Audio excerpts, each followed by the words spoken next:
कोविड-19 बीमारी के कारण से पूरा जीवन अस्त व्यस्त हो गया है।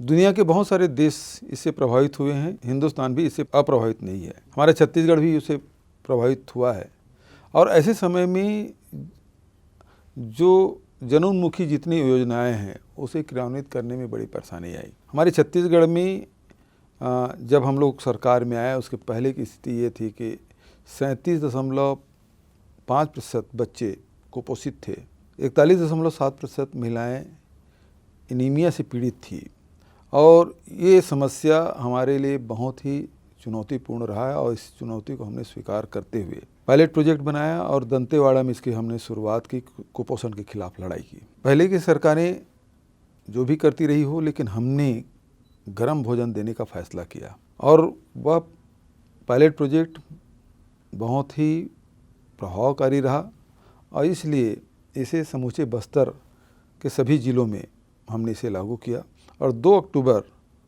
गांधी जी की जयंती के अवसर पर पूरे प्रदेश में लागू किया। उसका फ़ायदा ये हुआ कि अब पूरे प्रदेश में 13.89% बच्चे कुपोषण से बाहर आ चुके हैं।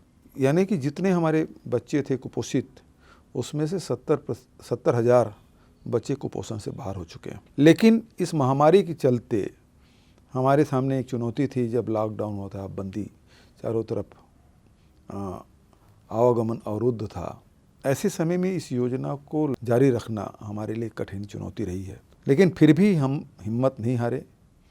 हमने सूखा राशन सभी जो कुपोषित बच्चे हैं, महिलाएं हैं, उन तक पहुंचाने की जिम्मेदारी हमारे स्व सहायता समूह, हमारे आंगनबाड़ी के कार्यकर्ता, हमारे मितानिन, स्वयंसेवी संगठन, हमारे मैदानी प्रथम पंक्ति के जो हमारे कर्मचारी हैं, जिला प्रशासन के अधिकारी कर्मचारी, सब लोगों ने इस चुनौती को स्वीकार किया। हमारे आह्वान को उन्होंने स्वीकार किया और घर घर तक पहुंचाने का काम किया। लगभग 3,47,000 बच्चों तक यह सूखा राशन प्रतिदिन पहुंचता रहा। तो ये लड़ाई हम लोगों ने जारी रखा है और हमें पूरा विश्वास है कि आने वाले 3 वर्षों में हम कुपोषण के खिलाफ जंग जीतेंगे, क्योंकि हम लोग मिलकर ये लड़ाई लड़ रहे हैं।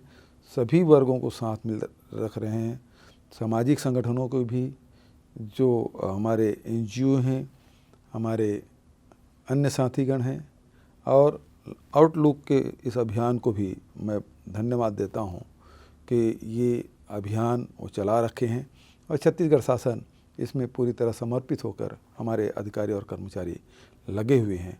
तो मुझे ये पूरा विश्वास है कि हम अंत में ये जंग जीत ही जाएंगे।